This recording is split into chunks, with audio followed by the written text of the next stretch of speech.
Fala aí, torcida vascaína, a gente está de volta com o nosso canal Vamos Vasco e com mais novidades do nosso Vascão. Pessoal, confirmada a saída de 3 jogadores do Vasco, eles já estão liberados aí, não farão mais treinamentos com o Vasco. Vamos trazer mais detalhes da venda da SAF do Vasco, tivemos mais novidades e muita coisa pra gente falar no vídeo de hoje, mas antes de começar, deixa o like, se inscreve no canal se você não está inscrito, ative aí o sininho das notificações para você receber os vídeos postados aqui diariamente no nosso canal Vamos Vasco. E tamo junto, a galera tá sempre se inscrevendo no canal. Vai lá também no meu outro canal, Showball, se inscreve lá, coloquei o vídeo falando sobre a venda da SAF do Vasco. O link tá aqui na descrição, se inscreve lá, a gente quer chegar a 30 mil inscritos. Muito obrigado quem foi lá no meu outro canal, se inscreveu lá e tamo junto.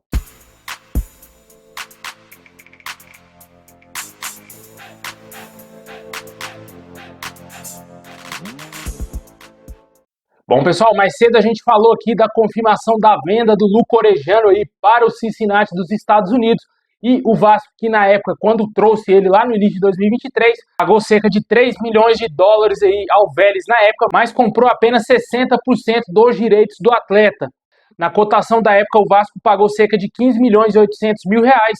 E nesse ano, o Vasco acertou a venda do Orejano aí para o Cincinnati pelos mesmos 3 milhões de dólares, o que dá na cotação atual do dólar 18 milhões e 200 mil reais. Só que tem um porém, meu amigo, esse dinheiro será dividido com o Vélez, já que o clube argentino detém 40% dos direitos do jogador e o Vasco terá que repassar 1 milhão e 200 mil dólares, um pouco mais de 7 milhões e 300 mil reais ao clube argentino. E com tudo isso, o Vasco terá um prejuízo aí de 7 milhões e 300 mil reais na venda do Orejano para o Cincinnati, né? Vale sempre lembrar que o contrato foi feito pela CSS Partners, que colocou essa cláusula contratual, que o Cincinnati teria opção de compra do jogador. Eles exerceram essa opção no último dia aí do prazo do contrato e, infelizmente, o Vasco vai ter esse prejuízo, né? Negócios terríveis feitos pela CSS Partners, o Vasco tomando um prejuízo muito grande, né, cara? Certamente, se o jogador não fosse comprado pelo Cincinnati, ele voltaria ao Vasco, caso ele quisesse também, porque ele nunca quis jogar no Vasco, né? Mas se caso, hipoteticamente, ele quisesse realmente voltar a jogar no Vasco, talvez os planos do Vasco seria potencializar mais ainda o Orejano para alavancar mais os valores aí que poderia vender ele no mercado, né? Infelizmente, isso não aconteceu, o jogador foi vendido por uma mixaria para o Cincinnati. E já emendando aí assunto venda de jogadores, de acordo com o RTI Sports, o Vasco teria recusado uma proposta de 2 milhões e meio de dólares do Kansas City, lá dos Estados Unidos, pelo Matheus Cocão. Isso daria em torno de 15 milhões de reais na cotação atual por 80% dos direitos federativos do jogador. Vale lembrar que o Vasco possui 90% dos direitos adquiridos junto ao Náutico quando contratou ele no ano passado. O Pedrinho não aceitou essa proposta, de acordo com as informações, e espera uma nova proposta do clube norte-americano. Vale ressaltar que o jogador estaria fazendo parte aí de uma possibilidade de transferência do Vasco. O Vasco fará uma grande reformulação no seu elenco e precisa fazer caixa, né, com venda também de jogadores. E a diretoria estaria entendendo que o jogador é peça fundamental para que o Vasco arrecada mais dinheiro em 2025. Vale ressaltar que ele tem um contrato até dezembro de 2027 com o Vasco e, de acordo com as informações, o Vasco acabou recusando essa proposta. A prioridade do jogador seria permanecer no Vasco, mas, como eu disse, esse cenário pode mudar devido ao Vasco estar passando por uma crise financeira. Caso o Vasco seja vendido aí para o investidor na SAF, pode ser que o Cocão continue no Vasco aí para a próxima temporada. Mas me estranha um pouco essa informação, porque eu acho um valor justo aí pelo que o Cocão apresenta. Cara, eu acho 15 milhões, eu venderia tranquilamente o Matheus Cocão. Ele não é um jogador tão promissor assim, não é um jogador da primeira prateleira, não é uma joia aqui no futebol brasileiro. E 15 milhões seria muito acima do que o Vasco pagou ao Náutico, né? Quando o Vasco contratou ele junto ao Náutico, o Vasco adquiriu 90% dos direitos econômicos do atleta por 2 milhões de reais apenas. O pagamento foi dividido em 4 parcelas de 500 mil reais.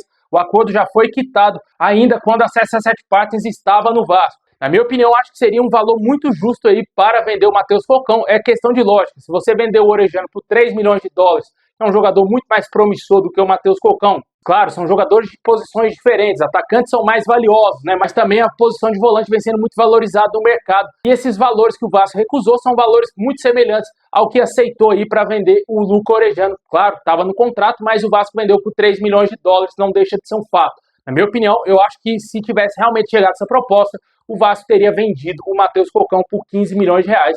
Gostaria muito que o Pedrinho aí, quando tivesse entrevista coletiva, respondesse se existiu ou não essa proposta em cima aí do Cocão.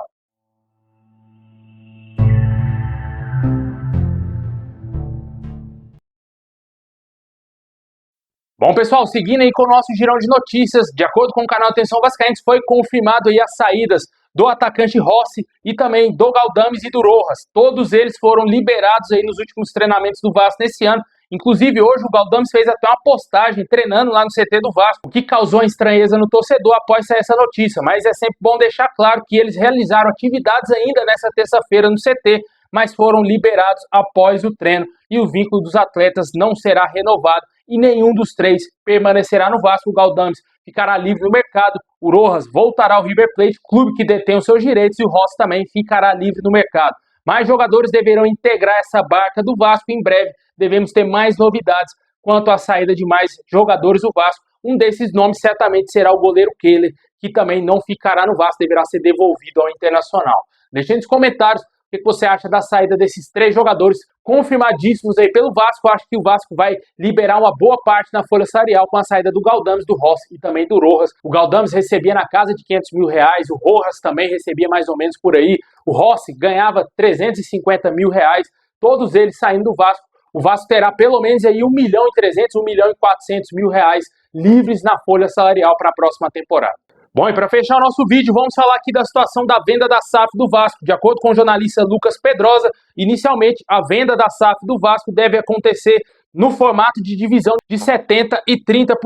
No caso, o investidor ficará com 70% e o Vasco com 30%. O martelo dessa decisão, de acordo com as informações, ainda não está batido, mas a associação acredita que ter 30% dos direitos do futebol do Vasco é importante para se proteger, para que algo semelhante com o que aconteceu com a C7 Partners não aconteça no futuro aí no Vasco. E o Vasco segue ainda a sua busca pelo investidor. Não sabemos ao certo quem será o comprador da SAF do Vasco. O torcedor tem a grande preferência pelo grego magnata, só que o grupo dele, o grupo de um norte-americano, um grupo de italiano e também de um árabe, todos eles estão disputando a compra da SAF do Vasco, de acordo com o Globoesporte.com, com as notícias aí, as últimas notícias que tivemos quanto a esse assunto. O grego está aí meio que na quarta posição, ele é o último colocado, é o lanterninha aí na busca para comprar a SAF do Vasco, e outros investidores estariam à frente aí, já estariam até em fase de trocar documentos com o Vasco. Isso é o que está acontecendo atualmente no Vasco. Pode ser que a negociação tenha uma grande reviravolta, o grego chegue com o dinheiro que o Vasco quer, banque aí a proposta de todos os outros, né? Supere a proposta dos outros concorrentes e compre a SAF do Vasco. O fato é de que o Vasco está vasculhando bem, está tentando realmente ver quem são essas pessoas para não cometer o mesmo erro que aconteceu com o Jorge Salgado ao vender a SAF para a C7 Partners.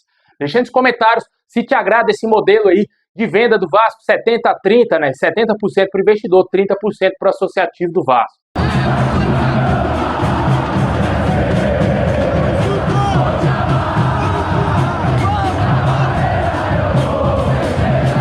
Bom, pessoal, esse é o vídeo de hoje. Valeu por ter assistido até o final. Deixa o like, se inscreve, ativa o sininho. Assim que tiver mais novidades, vamos trazer aqui no nosso canal. E tamo junto. É nóis.